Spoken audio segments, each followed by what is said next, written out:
tive um acontecimento que entendo que pela sua gravidade foi única até hoje, felizmente, no Ministério Público. Eu estava no dia 23 de dezembro de 1967, de férias, e com o carro já pronto com a bagagem, para na madrugada do dia 23 para 24, ir com a família para a colônia da Força Pública em Serra Negra. Colônia da Associação dos Oficiais da Polícia Militar, eu já professor do Barro Branco e até hoje sócio desta associação. No decorrer do dia, eu em casa, houve um telefonema que eu atendi. E fiquei surpreso, porque nesse telefonema alguém me disse uma série de palavrões e disse: nós vamos jogar uma bomba na sua casa. Eu respondi com impropérios, achando que se tratava de um trote. Minha mulher veio correndo da cozinha perguntar o que aconteceu. E eu disse: algum engraçadinho que quer me passar um trote. Acontece que durante o dia foram dados 8 ou 10 telefonemas. E à meia-noite, quando nós já estávamos dormindo, o telefone tocou e quando eu acordei e peguei o fone, a pessoa repetiu a mesma frase: nós vamos jogar uma bomba na sua casa. Fiquei preocupado e disse para a minha mulher: um caso é mais sério, eu preciso ver o que se pode fazer. Liguei para um delegado de polícia, meu companheiro de há muitos anos, solteiro, e disse para ele: o que eu posso fazer nessa altura da noite? Ele me disse: me dá meia hora que eu lhe dou a resposta. E meia hora depois, ele me ligou já do DOPS, Departamento de Ordem Política e Social. Nós estávamos no tempo da Revolução de 62. E me pôs em contato com o delegado de plantão do DOPS, a quem eu relatei o fato. E o delegado me disse: doutor, a cidade está toda agitada, nós temos recebido muitas reclamações de ameaças e de concreto não se pode fazer nada. Então eu vou fazer o seguinte: eu vou pôr uma viatura na porta da sua casa enquanto o senhor estiver viajando. Mas na verdade não pôs. Na colônia, onde eu cheguei no dia 24, no dia 6 de janeiro, conversando com o coronel administrador da colônia, contei o fato para ele. E fui me deitar. Pela 1, 2 horas da manhã, bateram com toda a força na minha porta e quando abrimos, a colônia toda estava lá. 2 investigadores da delegacia de Serra Negra, a colônia é fora do centro, tinham vindo me avisar que houvera um telefonema de São Paulo dizendo que a minha casa estava incendiada e trazendo um número de telefone para eu ligar. Examinei o número e disse: não sei quem é. E virei para o coronel e disse: o senhor lembra da história que eu lhe contei? O trote deve estar continuando. Fomos à administração. E eu liguei para aquele telefone trazido pelos investigadores e era o telefone de uma casa vizinha da minha, onde meu irmão estava esperando, porque ele é quem tinha telefonado e dito: olha, sua casa está em chamas. Mamãe e papai estão no meio de uma multidão na rua. Eu imediatamente me preparei para voltar e o coronel disse: não, o senhor não vai com o seu carro. O senhor se acalme, acomode seus filhos, nós vamos providenciar segurança para os seus filhos, como realmente fizeram. E ele, com o jipe das colônias, nos trouxe para São Paulo. Quando chegamos na casa que eu comprei financiada pelo IPESP, e tinha acabado de reformar financiada pelo IPESP, corria aquela água suja dos bombeiros, rebentaram a porta principal, rebentaram o vitrô, e a casa estava estilhaçada. Eu cheguei às 6 horas. Uma multidão lá de curiosos, e às 6h30 chega o comandante do Corpo de Bombeiros, Coronel Paulo Marques Pereira, que foi meu aluno em curso de capitães, e que estava de férias, mas sabendo que o incêndio foi na minha casa, ele veio ver o que tinha acontecido. Correu, olhou todas aquelas coisas e me disse: que sujeira que meus meninos fizeram, eles não sabiam que a casa era do senhor. Isto foi o início de um drama. Fui ficar na casa de meus pais, na Ponte Grande, com a minha mulher. A casa estava em situação inacessível e, como ainda era local de crime, havia um guarda civil no quintal. Era a área da Guarda Civil. Naquela época, a capital estava dividida entre polícia militar e Guarda Civil, a antiga Guarda Civil. Numa hora, a minha mulher disse: eu vou até em casa com a sua mãe para ver se a gente põe em ordem e começa a arrumar as coisas. E saíram. E eu estava deitado. Uma hora depois eu não aguentei, me levantei, me vesti e disse: não, eu vou lá atrás ver o que está acontecendo com elas. Fui ao ônibus, a gente andava de ônibus, eu vim sem carro, deixei o carro em Serra Negra. Demorou, peguei um táxi. E quando cheguei na casa e toquei a campainha, minha mulher alarmada me abriu e disse: Arthur, acabaram de ligar o telefone e aquela voz que falou com a gente durante aqueles dias repetiu. Agora vocês acreditam que íamos por fogo? Eu entrei, guarda civil no pátio. Quando eu entrei, o telefone tocou de novo. Eu atendi, aquela mesma voz tão minha conhecida disse: agora você que acredita no incêndio, mas vai ter morte. Eu olhei pela janela, estava armado, peguei o revólver, fiquei com o revólver na mão, desci, chamei o guarda e disse: fecha todas as portas e entra. E liguei para o quartel mais próximo, que era o da Rua Vergueiro, em frente ao Hospital do Câncer. Naquela época era 12º e 2º Batalhão, juntos, um em cada andar. E falei com um dos meus ex-alunos, que era aspirante, estava fazendo plantão. E contei para ele. E disse: vocês têm que me ajudar. Não demorou 20 minutos, meia hora, e chega uma viatura da Polícia Militar com 5, 6 aspirantes, todos meus alunos, que entraram e vieram ver o que fizeram. Isso criou um problema sério, porque eles disseram para o guarda: você pode sair que nós vamos tomar conta do lugar. E a Guarda Civil sentiu-se melindrada, porque é a área da Guarda Civil, e houve um procedimento provocado pela Guarda Civil, dizendo que a Força Pública tinha invadido a área deles. Mas daí adiante, eles tomaram conta da casa. E eu fiquei na casa de meu pai, com minha mulher, na Ponte Grande, numa rua em frente ao Clube Tietê, e passei a noite com 3 soldados no quintal e 3 investigadores sentados comigo conversando a noite inteira. No dia seguinte, determinada hora, uma senhora das vizinhanças que eu não conhecia entrou gritando na minha casa. O que tinha acontecido? Ligaram para a casa dela, vizinha de 10 ou 15 casas adiante da dos meus pais, e disseram: no número tal está um promotor que nós vamos matar. E para começar, nós vamos jogar uma bomba na sua casa. E ela gritava desesperada. Entendeu? O vizinho da casa dela, um sobrado, eu não sabia, era a casa do chefe do Estado-Maior da Polícia, Força Pública. E a mulher do coronel ligou para ele, avisou ele no quartel. Eu era conhecido porque já era professor no Barro Branco. E imediatamente 5, 6 viaturas cercaram toda a região. E eu recebo um telefonema do coronel, comandante do 12º Batalhão, me dizendo que o coronel Vanderlei, que foi um grande amigo nessa situação, não foi meu aluno, era uma geração mais antiga. Dr. Kogan, o senhor não pode ficar nesta casa, porque nós não temos condição de lhe dar segurança.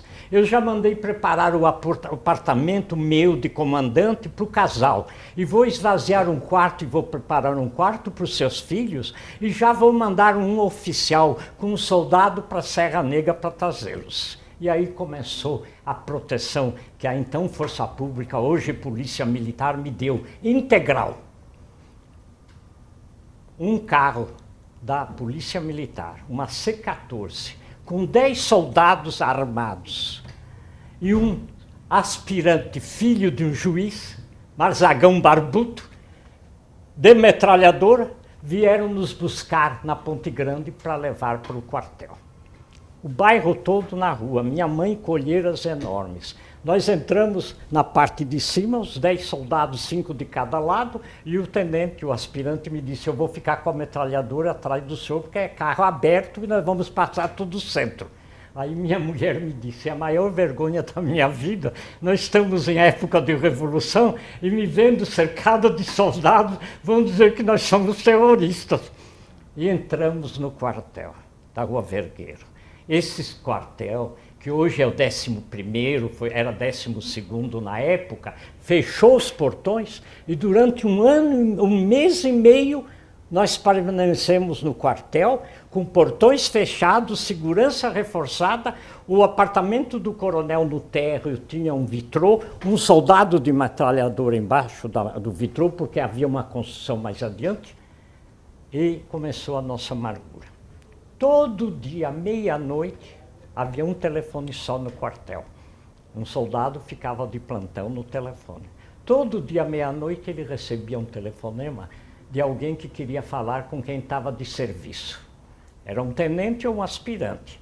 E quando eles atendiam o telefone, eles diziam para ele, vocês têm um promotor aí que nós vamos matar, não adianta vocês estarem cercando. Como era batalhão de rádio-patrulha naquela época, tinha rádio-patrulha, havia um grande número de soldados dormindo, os que saíam, que entravam nas viaturas. Dava-se um toque de corneta, todos se fardavam e formavam e saíam pelo bairro a dar voltas para ver se conseguiam encontrar um desconhecido. Foi assim nossa vida durante um mês e meio, até que do Ministério Público, da cúpula, somente o corregedor, Dr.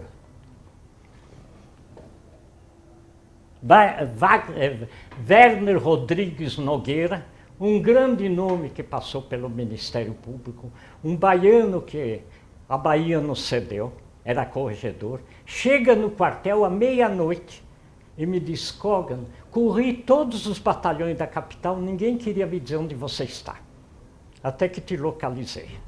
Eu vim aí para dar uma palavra com você, sentamos na sala dos oficiais, eu, ele e minha mulher, e ele ficou até 2 horas da madrugada me catequizando para eu voltar à atividade, vir para casa e voltar à minha atividade do Ministério Público. Minha mulher ficou imensamente grata ao Werner pelos anos em que pôde, pelo empenho com que ele veio fazer para que eu voltasse. Realmente voltamos para casa, com policiamento reforçado no quintal, 3, 4 soldados de fuzil, metralhadora, viaturas que se refaziam, e comecei a refazer a minha vida. Passei 3 meses afastado do Ministério Público, até que retornei às atividades. Contrariamente ao que pensavam, voltei com o mesmo ímpeto que sempre tive e que conservo até hoje. O fato em si era escabroso. E, na verdade, quem me ajudou a apurar foi o Serviço Reservado da Força Pública, da hoje Polícia Militar. Eu, juntamente com eles, dirigi todas as investigações. E depois de 2 anos conseguimos localizar o incendiário e ele foi preso, processado e condenado.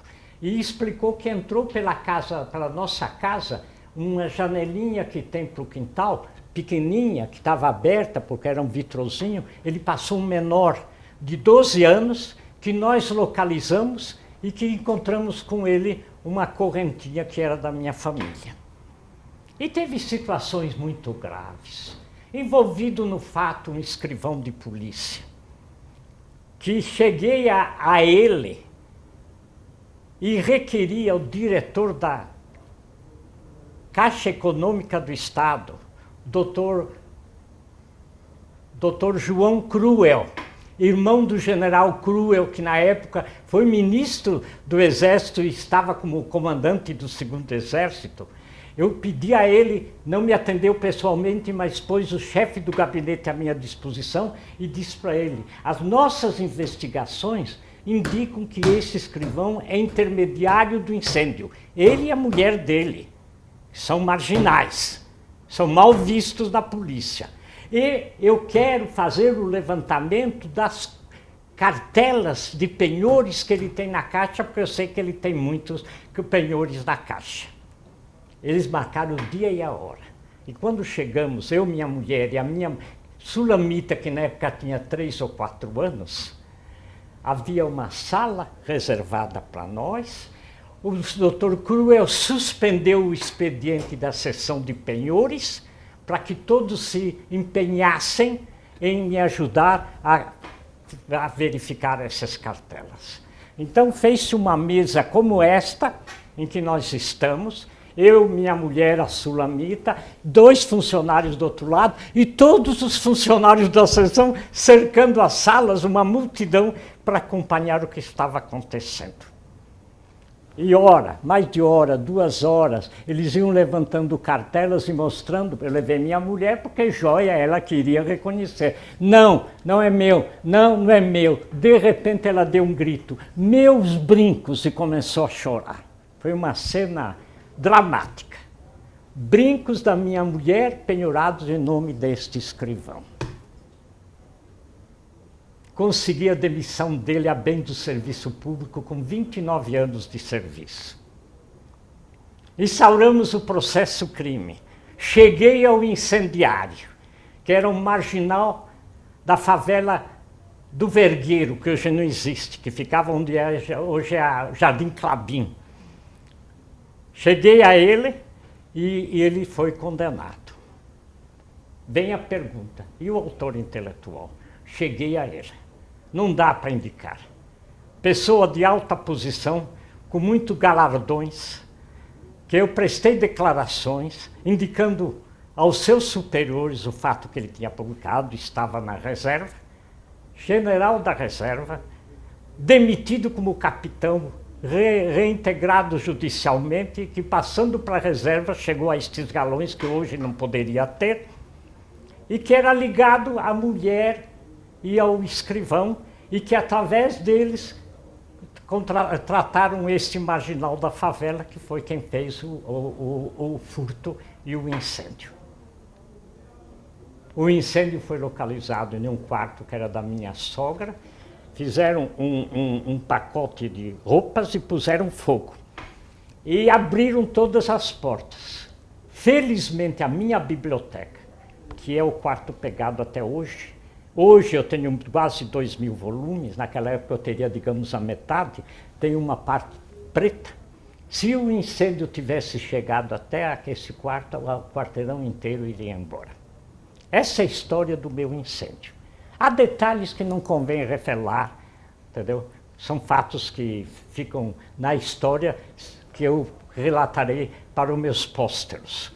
Eu só quero trazer este fato ao conhecimento para dizer que um promotor público, no exercício da sua função, este autor intelectual, a quem eu não processei, mas prestei declarações administrativas contra ele, e não processei exatamente por me dizer conhecedor do direito. Ele foi o autor intelectual, e a autoria intelectual a gente não prova, e não provando a gente acaba sendo processado por denunciação caluniosa. Então ficamos no autor material do crime, que me deu mais trabalho, porque conseguiu um livramento condicional e foi rondar a minha casa. E nesses dias eu tinha comprado um Opala. E nesta noite ele assaltou um Opala. E com o Opala ele foi fazer um assalto em São Bernardo. E o dono do bar atirou, matou o companheiro dele e deu um tiro nele. E ferido, ele fugiu e se foi para o Hospital São Paulo e se internou como vítima de um assalto. Sabedor de toda a circunstância que ele rondou a minha casa, fui informado pelo guarda noturno, que eu conhecia como marginal, fui ao juizado de instruções e consegui ver na ficha dele de que ele tinha sido internado, que a tia compareceu para dizer que ele não compareceu para carimbar a carteira de internado, porque estava ferido na casa dela por assalto. Movimentei a minha força pública, horas depois ele já estava novamente preso. Gravemente ferido pelo dono do bar. Faço questão de repetir essa frase. Minha mulher disse: se é pecado querer que alguém morra, eu preciso ter esse pecado comigo, porque estou torcendo para ele morrer. Mas ele não morreu, conseguiu recuperar e cumpriu a prisão dele. Desconheço, depois de tantos anos, por onde anda. Era moço, tinha 23 anos naquela época. Esta é a história dolorosa de um promotor que teve, em razão da função, esse general foi réu meu em 2 processos. Quer dizer, tudo estava ligado à minha atividade de promotor público. E o fato praticamente teve muito pouca repercussão dentro do Ministério Público. Fica aí no meu relato. Obrigado.